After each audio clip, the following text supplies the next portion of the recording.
Alright, so it's time to sew your buttons on for your suspenders. And I'm going to share how I went about this because it was a little more challenging than I originally thought. The back two buttons aren't terribly hard. I sewed them pretty close to the bottom of the waistband, and I did not sew all the way through, so hopefully it would not show. And I sewed them about 2 to 3 inches apart, centered around the back belt loop.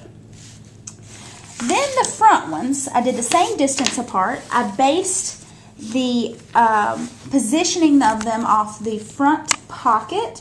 I did about a ½ inch from that on each side, and they are a little tricky because of the elastic stretchy waistband, so you have to sew through one layer on the one that is near where it stretches out, and then also on the other side you want to not catch that elastic waistband if you want it not to bunch up when you put them on.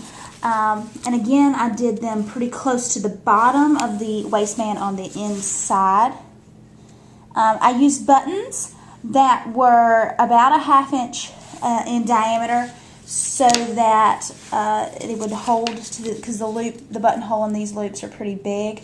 I wouldn't do anything much smaller than a ½ inch. And of course I would try them on to make sure it looks right.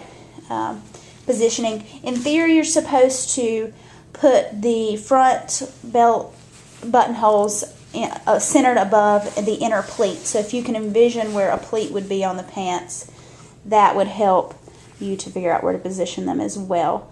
It takes a little bit of trial and error. Maybe pinning them in place would help to start with as well, and then starting from there. You can email me with any questions. Thanks.